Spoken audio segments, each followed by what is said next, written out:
Sell the house, or you're useless to me, my son said, raising his glass like it was a joke worth celebrating.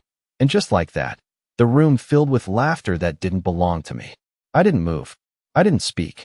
I just kept my hand resting on the edge of the table, fingers lightly touching the polished wood I had once chosen myself more than 30 years ago.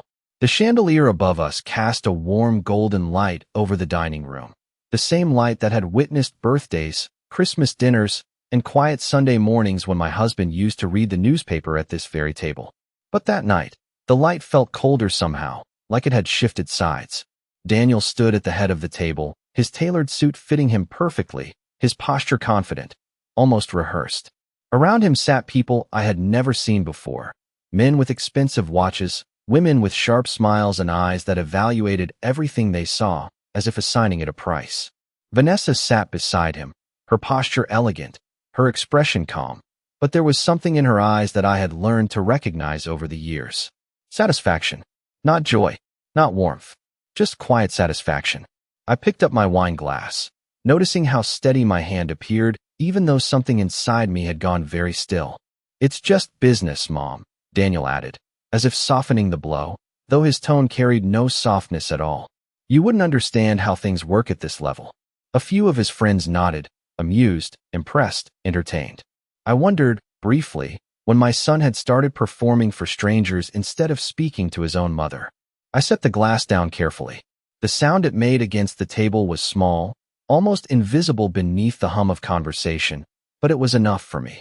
Enough to mark the moment. No one asked if I was all right. No one even looked in my direction for more than a second. I had become background, a piece of furniture in a house they were already imagining without me. Vanessa leaned slightly toward one of the women across from her. It's a beautiful property, she said smoothly. Great location. Huge potential once it's updated. Updated. I almost smiled at that word. I remembered when there had been no house at all, just a patch of land and a promise. My husband, Richard, had stood beside me with a rolled-up blueprint in his hand, his sleeves pushed up, his voice filled with quiet certainty. We'll build something that lasts, he had said. And we had. Every wall, every window, every creaky step on the staircase upstairs held pieces of a life that couldn't be measured in square footage or resale value. But to them, it was just an asset, a stepping stone, a ticket into rooms like this one, filled with people who laughed too easily at things that should have never been said out loud. Daniel glanced at me then, just for a moment, as if remembering I was still there. You've had your time with it, he said, his tone lighter now, almost persuasive. It's time to move on. Downsize. Make things easier for yourself. Easier. I let the word settle. Across the table, one of his friends swirled his drink and added, It's the smart move, honestly. Liquidate, reinvest. No point holding on to something that's not working for you anymore. Not working. I nodded once, slowly, as if I were considering their advice. As if this were a discussion I had been invited into. The truth was, I had never been part of this conversation at all. It had been decided long before tonight. I could see it now, in the way Vanessa's fingers rested lightly on Daniel's arm, in the way he stood a little taller when he spoke, in the way the others looked at him with approval, like he had passed some kind of test. I pushed my chair back gently. The legs slid across the hardwood floor with a soft, controlled sound. That, finally, made a few heads turn. Not out of concern, just curiosity. I stood up, smoothing the fabric of my blouse, feeling the familiar texture beneath my fingertips, grounding myself in something real. Daniel frowned slightly. Mom, he said, as if the idea of me leaving hadn't occurred to him. I looked at him then, really looked at him, at the man he had become, at the distance that had quietly grown between us, layer by layer, conversation by conversation, until there was nothing left to bridge it. Enjoy your evening, I said, my voice calm, steady, exactly as I intended. No accusation, no emotion offered for them to dissect or dismiss. Just a simple statement. Vanessa watched me closely, her eyes narrowing. Just a fraction, as if she were trying to read something I hadn't shown. She wouldn't find it. Not tonight. I turned and walked toward the hallway, each step measured, unhurried. Behind me, the conversation resumed almost immediately, like a show continuing after a minor interruption. Laughter returned. Glasses clinked. My absence made no difference at all. I reached the front door and paused for just a second, my hand resting on the handle. The house was quiet here, away from the performance in the dining room. For a moment, I could almost hear Richard's voice again, low and steady, telling me that some things were worth protecting, even when no one else understood why. I opened the door and stepped outside into the cool evening air. The night wrapped around me, still and honest in a way that the room behind me had not been. I closed the door softly, without looking back. And as I walked down the path we had once laid stone by stone, I realized something with a clarity that surprised even me. That house was never just a house. And what they had just tried to take from me was something they had never truly understood in the first place. I did not go far that night. Just past the old maple tree at the edge of the property, the one Richard had planted the year Daniel turned 10, I stopped and stood there, looking back at the house without really seeing it. The windows glowed with that same warm light, and from a distance, everything looked exactly as it should have. A perfect home, a successful family, the kind of place people admired without asking questions. I wrapped my arms around myself, not because I was cold, but because something inside me had finally gone quiet. Not broken, not shattered, just quiet. I had spent years explaining things away, smoothing over moments that did not quite feel right, telling myself that distance was normal, that change was inevitable, that children grew into their own lives, and sometimes left their parents behind without meaning to. But standing there, I could no longer pretend that what I had witnessed was sudden or accidental. It had been building, slowly, carefully, piece by piece. I turned away from the house and walked toward the driveway, my footsteps steady against the gravel. My car sat exactly where I had parked it earlier, under the soft glow of the porch light. I paused before opening the door, my hand resting on the handle as memories surfaced without permission. Daniel at 5 years old, running down that same driveway with scraped knees and a crooked grin. Daniel at 16, asking if he could borrow the car, promising to be careful. Daniel at 25, standing in the doorway with Vanessa for the first time, her smile polite, her eyes already measuring everything around her. I slid into the driver's seat and closed the door gently, the quiet inside the car wrapping around me like a shield. For a moment, I did not start the engine. I just sat there, letting the silence settle into something I could hold on to. Then, slowly, I reached into my purse and pulled out my phone. My fingers hovered over the screen, not searching for a message or a call, but for something else entirely. Something I had not thought about in years. I opened an old contact. Thomas Green, Richard's attorney. I had not spoken to him since the week after the funeral, when everything had still felt unreal, when people spoke in hushed voices and avoided eye contact as if grief were something contagious. I remembered the way Thomas had looked at me that day, not with pity, but with a kind of quiet respect that I had not fully understood at the time. I pressed the call button before I could talk myself out of it. The line rang twice before his voice came through, older now, but still steady. "Margaret," he said, a note of surprise in his tone. "It has been a long time." I swallowed, my voice calm when I answered. "Yes, it has." There was a brief pause, the kind that carried more meaning than words. "Is everything all right?" he asked. I glanced once more at the house in the rearview mirror, at the light in the dining room where laughter still echoed faintly, even through closed doors and distance. "No," I said simply, "but I think it is about to be." He did not ask for details. He never had. "Come by my office tomorrow morning," he replied. 9 o'clock. "We will go over everything." Everything. The word lingered in my mind after the call ended. I set the phone down on the passenger seat and finally started. The engine, the soft hum filled the car, grounding me in the present. As I pulled out of the driveway, the headlights swept across the front of the house, illuminating the familiar lines of the porch, the windows, the door I had just walked through. For a brief moment, it looked exactly the same as it always had. But I knew better now. The house had not changed. The people inside it had. And so had I. The road ahead stretched out in the darkness, quiet and empty, with only the faint glow of streetlights guiding the way. I drove slowly, not because I was unsure, but because there was no need to rush anymore. For the first time in a very long time, I was not reacting. I was deciding. I stopped at a red light a few blocks away and rested my hands lightly on the steering wheel, watching the empty intersection. My reflection stared back at me from the windshield, older than I remembered, but clearer somehow. There was no confusion left in my eyes. No hesitation. Just a calm, steady understanding of what had been done and what needed to happen next. The light turned green, and I moved forward without looking back. Somewhere behind me, in that house filled with borrowed laughter and borrowed approval, my son was still speaking, still performing, still trying to prove something to people who would forget his name by morning. And for the first time, I realized that I did not need to be part of that performance anymore.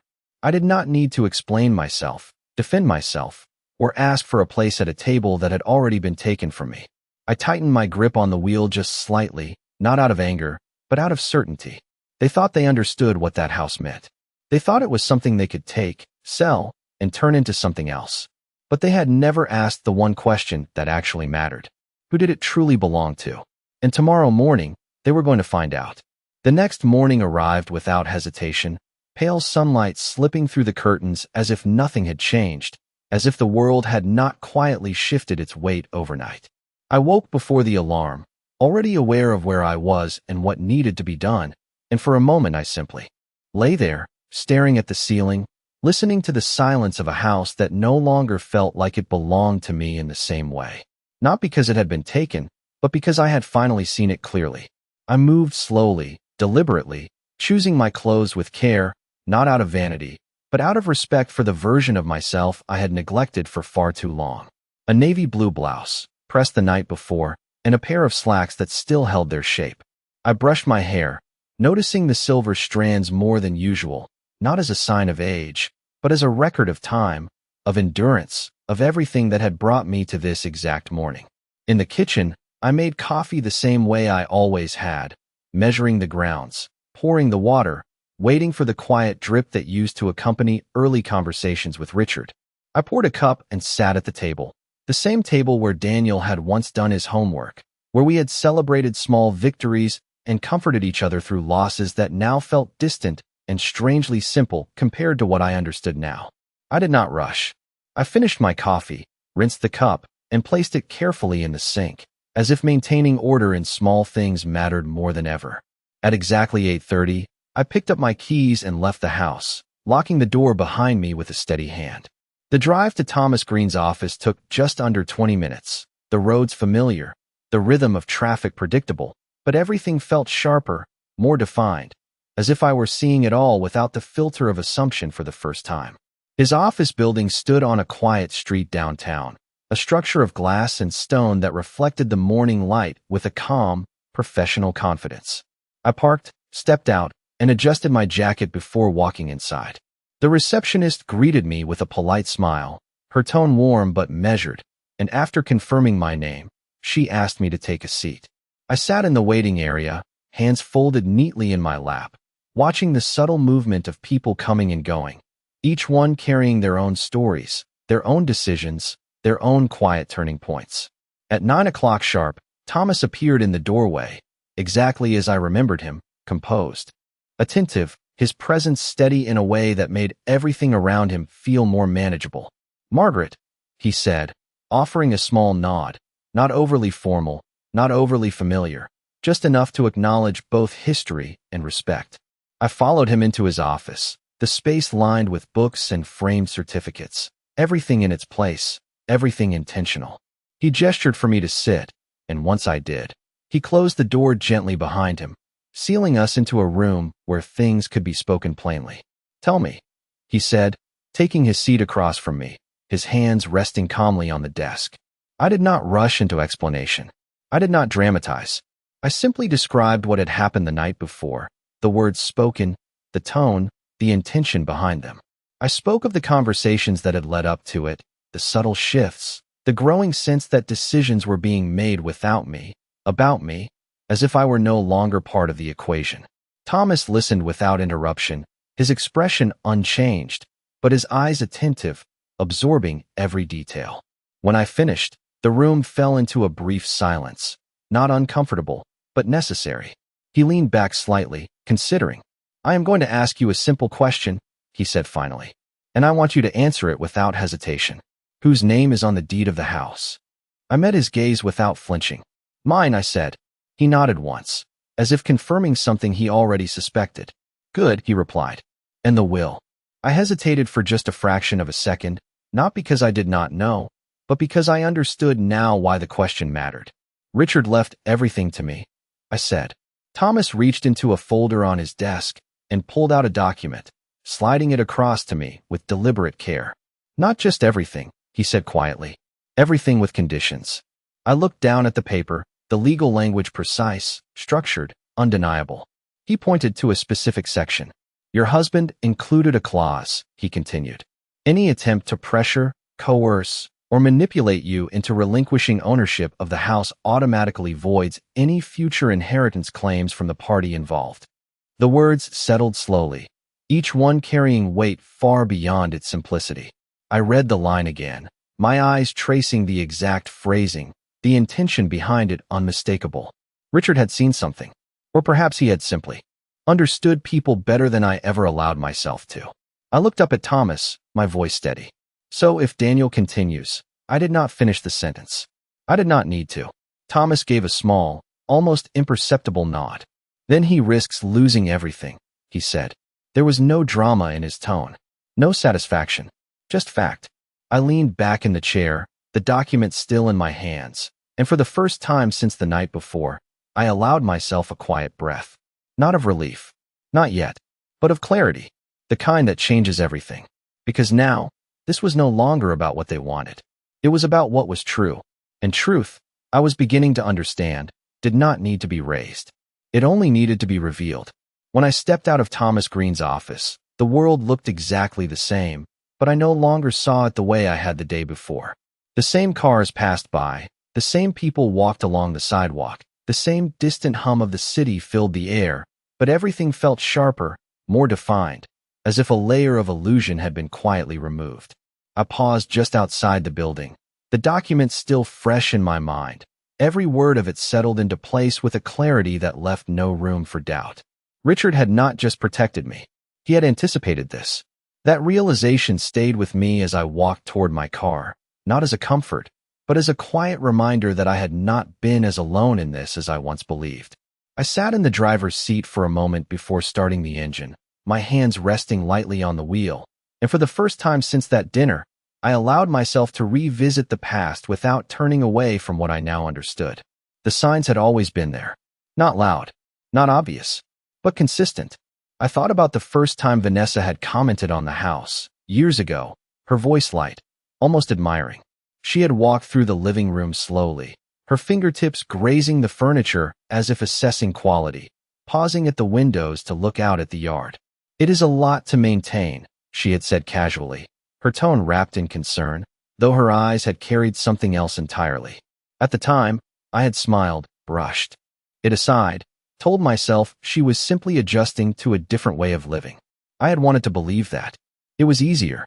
Then there were the small changes in Daniel. Subtle at first. A missed call here. A shortened visit there. Conversations that once lingered now ended quickly, as if he were always in a hurry to be somewhere else, to be someone else. I remembered a Sunday afternoon when he had sat across from me at this very table, tapping his phone lightly, his attention divided. You should think about simplifying things, he had said, not looking up. Less stress, less responsibility. At the time, I had heard concern in his voice. Now, I recognized it for what it had been. Preparation. I started the engine and pulled out of the parking space, the movement smooth, controlled, mirroring the steady rhythm of my thoughts. The road home felt shorter than usual, not because of distance, but because there was no hesitation left in me. I was not returning to the same house I had left. I was returning with understanding. As I turned onto my street, the familiarity of the neighborhood settled around me, quiet and unchanged. But when I pulled into the driveway, I noticed something that would have once seemed insignificant. A black sedan parked just down the block. Engine off. Windows slightly tinted. It was not there the night before. I did not stop. I did not stare. I simply took note, the way one does when something does not quite belong. Inside the house, the air felt still, almost waiting. I set my keys down on the entry table and walked through the room slowly, not searching for anything specific, but observing. The living room was exactly as I had left it. The cushions undisturbed, the curtains drawn halfway open, the faint scent of furniture polish lingering in the air. I moved into the dining room and paused. The table had been cleared. The glasses were gone. the evidence of the previous night erased with quiet efficiency. Only a faint ring on the surface of the wood hinted that anything had taken place at all. I reached out and ran my fingers lightly over it, feeling the smoothness beneath my touch, remembering how carefully we had chosen this table, how many evenings had been spent around it before it became something else entirely. A stage. A place where roles were performed instead of relationships lived. Footsteps sounded softly behind me. I did not turn immediately. I already knew who it was. "You left early," Daniel said, his tone neutral, as if we were discussing something ordinary, something without consequence. I turned slowly to face him, taking in the details I had overlooked before. The slight tension in his jaw, the way his shoulders were set just a little too firmly, as if holding a position he did not want to lose. "I did," I replied, my voice even. He nodded once, glancing briefly toward the table before looking back at me. "You should have stayed," he said. "You might have understood what we were trying to explain." I held his gaze, not with anger, not with accusation, but with a calm that seemed to unsettle him more than any reaction could have. "I understood perfectly," I said.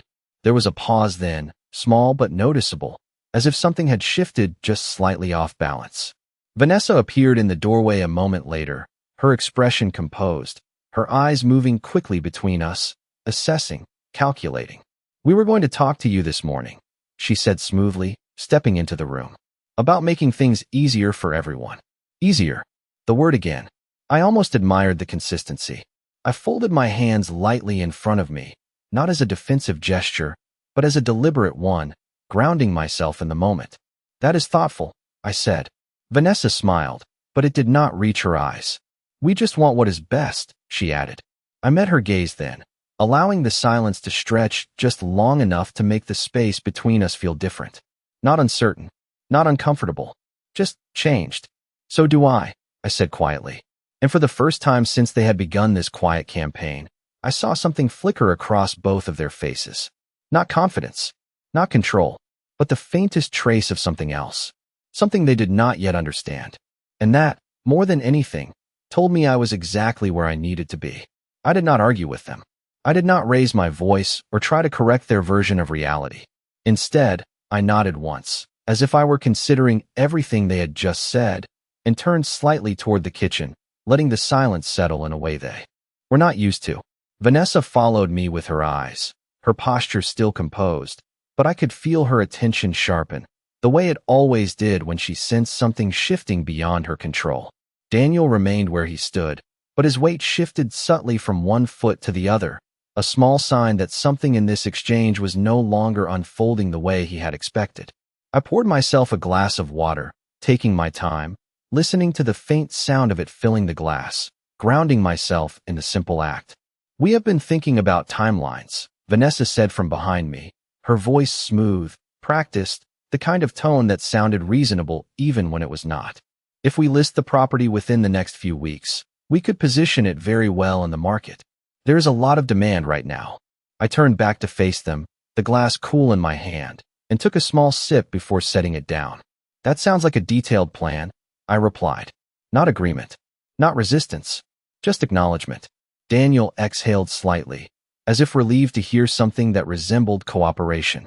"Exactly," he said quickly. "It is the right time. You will get a good price, and then you can move somewhere smaller. Something more manageable." Manageable. The word carried less weight now, almost hollow in its repetition. I looked at him carefully, not at the confident version he was trying to present, but at the edges where that confidence did not quite hold. "And what happens after that?" I asked. The question seemed simple, but it created a pause that neither of them filled immediately. Vanessa stepped forward slightly, taking control of the moment the way she always did. "After that, everything becomes easier," she said. "Less responsibility for you. More flexibility for everyone." Everyone. I let that word settle between us. It did not include me in the way it was meant to sound. It never had. I nodded slowly, as if I understood, as if I agreed with the logic they had built so carefully over time. "I see," I said. Another pause. This one longer. Daniel crossed his arms lightly, his expression tightening just enough to reveal that he was waiting for something more. A reaction. A question. Resistance. Something he could respond to. I gave him none of it. Instead, I walked. past them into the living room, my steps unhurried, and sat down in the chair by the window. The sunlight fell across the armrest, warm and steady, illuminating the small scratches in the wood that had accumulated over decades. Evidence of use, of life, of permanence. They followed, of course. They had to. Vanessa remained standing, her posture straight, her presence controlled. Daniel leaned slightly against the doorway, watching me in a way that felt less certain than before. "We can start contacting agents this week," Vanessa continued, her voice carrying that same careful confidence. "I already have a few in mind." Of course she did. I folded my hands in my lap, looking out the window for a moment before turning back to them. "You have put a lot of thought into this," I said. It was true, and that truth seemed to give them both a brief sense of reassurance. Daniel nodded. "We just want to make sure everything is handled properly," he said. Properly. Another word that sounded right until you looked at it closely. I leaned back slightly in the chair, letting my posture relax in a way that was intentional, not passive. "Then we should handle it properly," I said. Vanessa's expression softened just a fraction, her shoulders easing, as if she believed the conversation had finally reached the point she had been guiding it toward. "Exactly," she replied. "That is all we are asking." I met her gaze, holding it steady, allowing the moment to stretch just long enough to shift its meaning. "Which is why," I continued calmly, "I will be reviewing everything with my attorney before any decisions are made." The change was immediate, though subtle. Daniel straightened. Vanessa's smile did not disappear, but it tightened, just slightly, at the edges. "An attorney?" Daniel asked, his tone casual, but not quite. "That seems unnecessary." I did not respond right away. I simply held his gaze, the silence doing more work than any explanation could have. "It is necessary," I said finally. Vanessa took a small step forward, her voice still controlled, but with a new layer beneath it. "We are family," she said. "We do not need to complicate things with legal steps." Family. I almost recognized the word. Almost.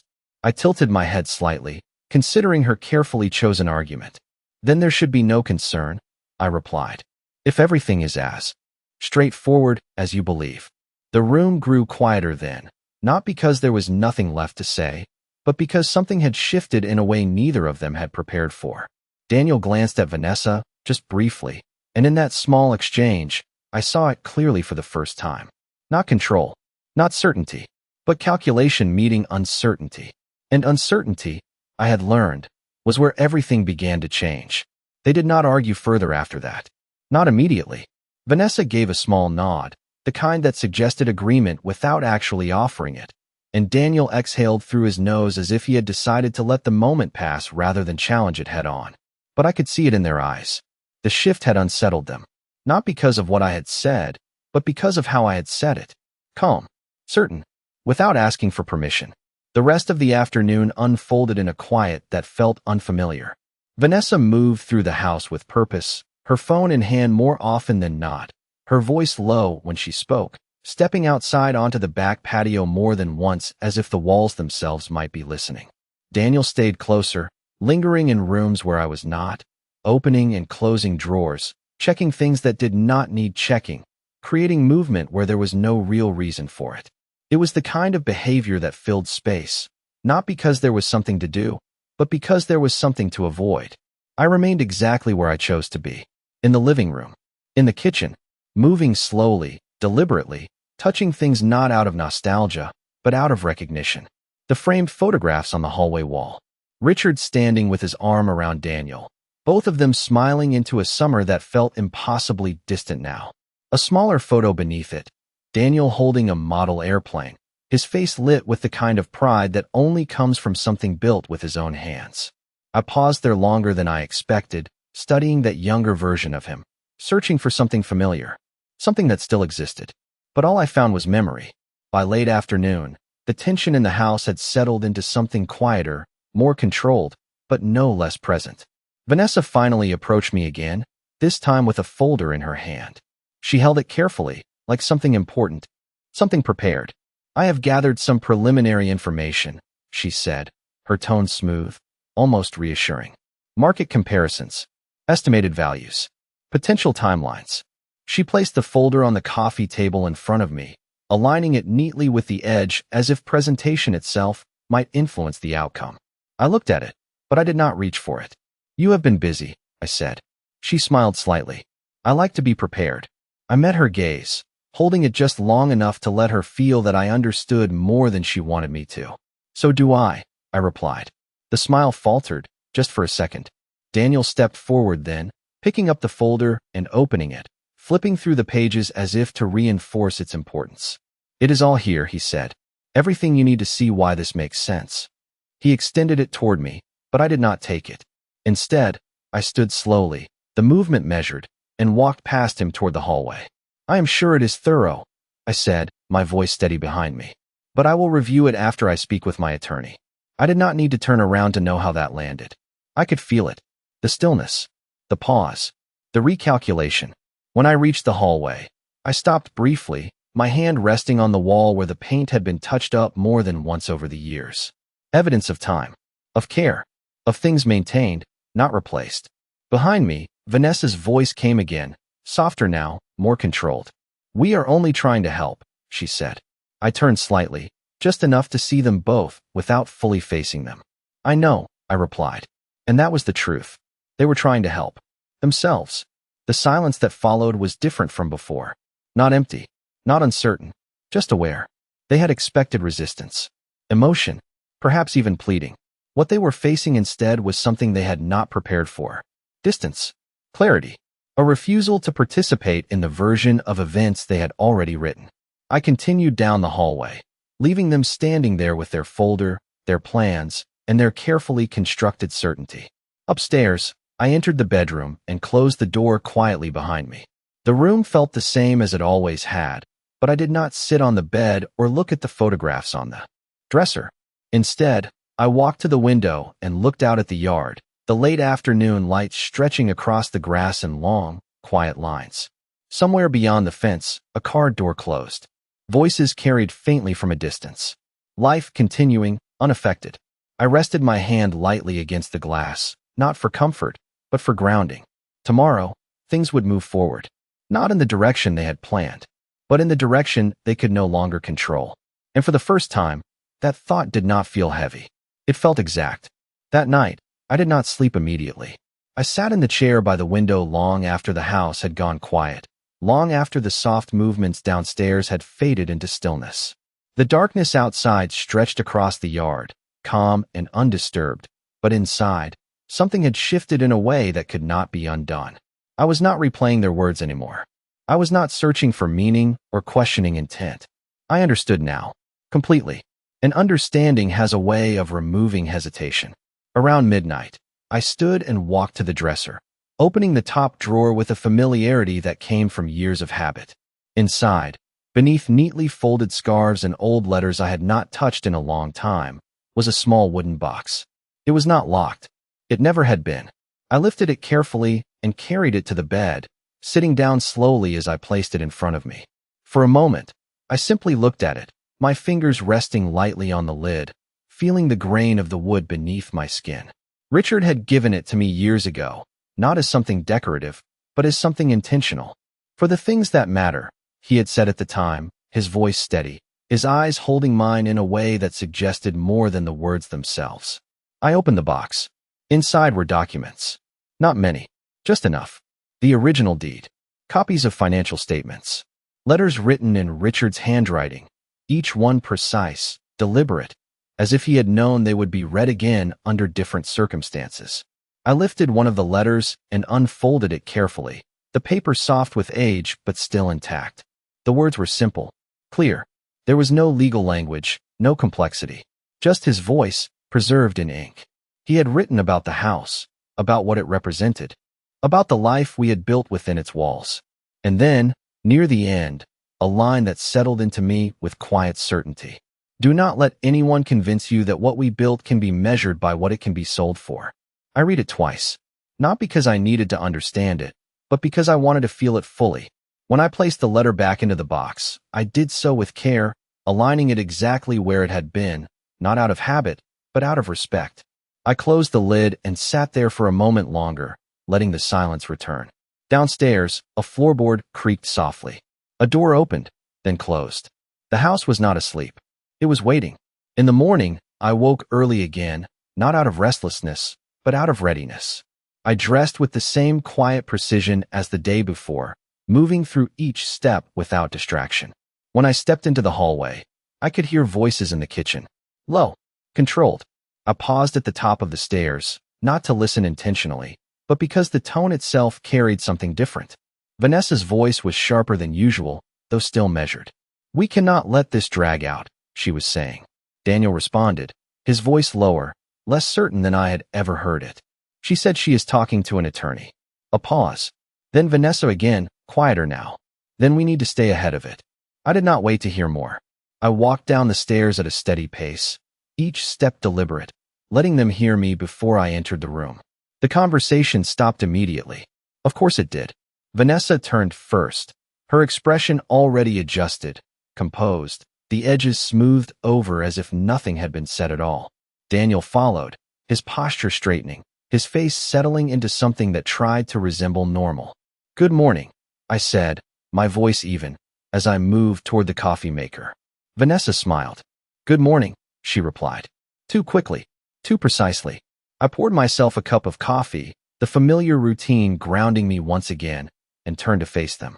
"I have an appointment this afternoon," I said, not as an announcement, but as a fact. Daniel nodded slowly. "With the attorney?" he asked. "Yes," I replied. There was a brief silence, the kind that holds more than it reveals. Vanessa stepped forward slightly, her tone careful.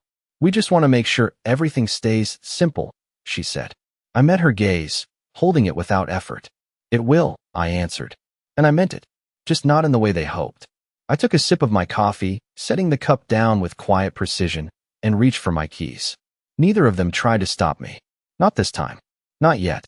But as I walked toward the door, I could feel it behind me. Not control, not certainty, but pressure building, because they had started something they could not finish on their own. And now, for the first time, they were beginning to realize it. The drive to Thomas Green's office that afternoon felt different from the day before. Not quieter, not heavier, but sharper, as if every detail along the way had become part of something more deliberate. I did not rush. I did not hesitate. I arrived exactly on time, parked in the same spot, and walked inside with the same steady pace. But this time, I was not carrying uncertainty with me. I was carrying confirmation. Thomas greeted me the same way, calm, composed, as if nothing in the world could surprise him anymore. Inside his office, the same chair, the same desk, the same quiet order of things surrounded us. But the conversation that followed moved more quickly, more directly. I placed the documents from the wooden box in front of him, one by one, without explanation. He did not ask for one. He simply reviewed them, his eyes moving carefully across each page, his expression unchanged, but his attention precise. When he finished, he leaned back slightly and folded his hands. "This clarifies everything," he said. I nodded once. "Then I want it prepared," I replied. He held my gaze for a moment, measuring not the request, but the certainty behind it. "Are you sure?" he asked. It was not doubt.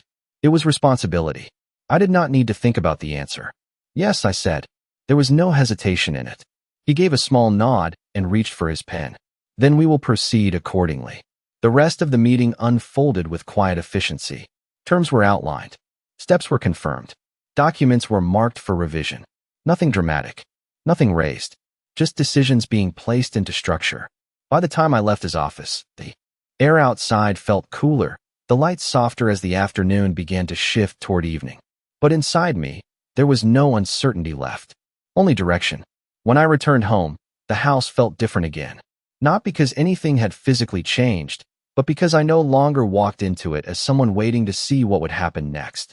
I walked in knowing exactly what would.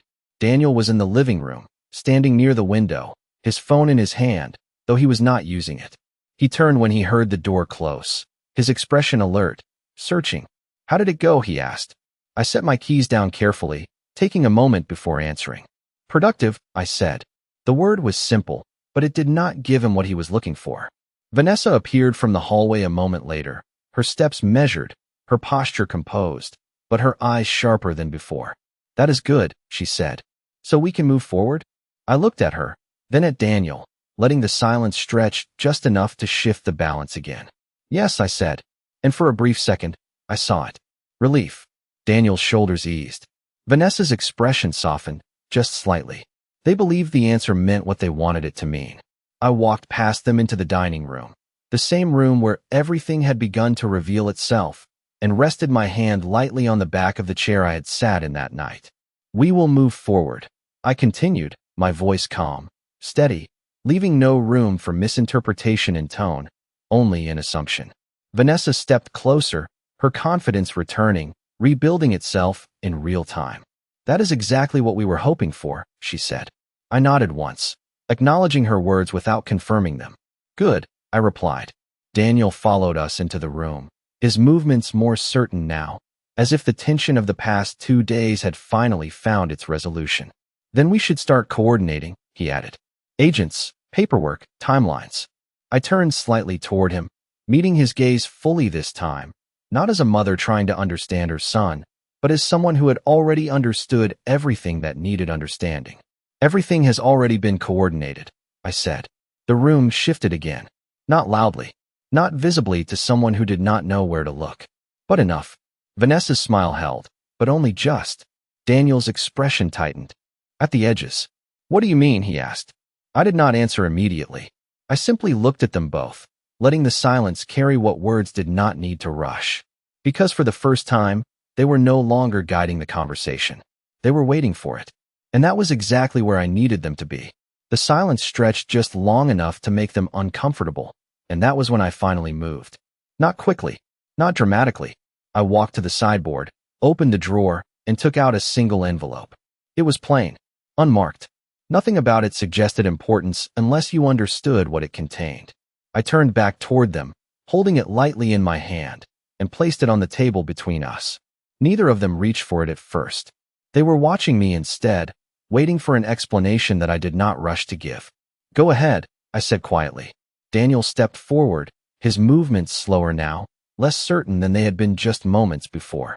He picked up the envelope and opened it, sliding the documents out with a careful hand.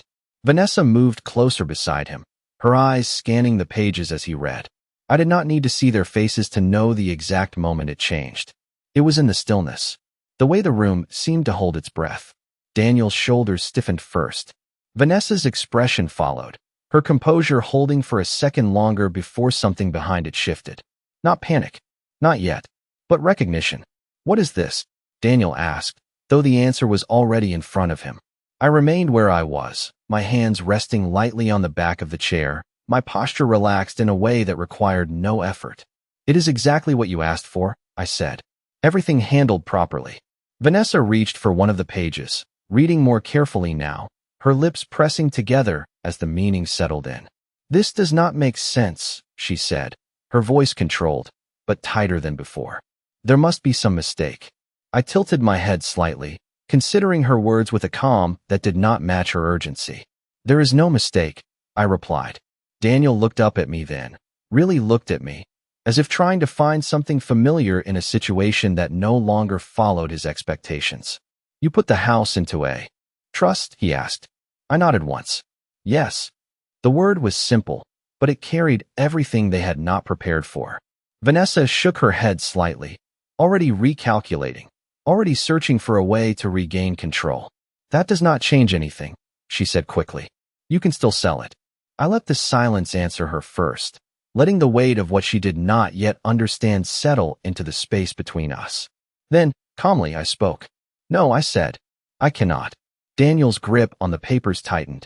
What do you mean you cannot? He asked, his voice sharper now, though still held within the boundaries he was trying not to cross. I met his gaze without hesitation. The trust includes a condition, I said. Any attempt to pressure or influence the sale of the property results in immediate removal from any future inheritance connected to it. The words landed exactly as they were meant to. Not raised, not emphasized, just stated. Vanessa went still, completely still. Daniel looked down at the document again, his eyes moving quickly now, searching for something that would change what he had just heard. There was nothing to find. That is, he started, but the sentence did not finish. It did not need to. I stepped forward then, closing the distance between us by just enough to shift the balance one final time. You wanted this to be simple, I said, my voice steady, Not cold, not emotional, just clear. Now it is. Vanessa looked at me, her expression no longer composed, no longer controlled in the way she had relied on. There was calculation still, but now it was working against something she could not adjust. You are overreacting, she said, though the confidence in the words had already begun to thin. I shook my head once slowly. No, I replied. I am responding. Daniel lowered the papers slightly, his gaze still fixed on me, but something in it had changed. Not anger. Not yet. Something quieter. Something closer to realization. I held that gaze for a moment longer, not searching for understanding, not expecting it, just acknowledging that whatever had existed between us before had already shifted beyond repair. Then I stepped back, releasing the chair, the table, the room, all of it, without hesitation. This house is not something you can negotiate, I said. And neither am I. I turned and walked toward the hallway, my steps steady, unhurried, leaving them exactly where they stood. Not in control, not certain, just standing with the truth they had tried to avoid, finally placed where it could no longer be ignored. And that was the moment everything ended. And everything began.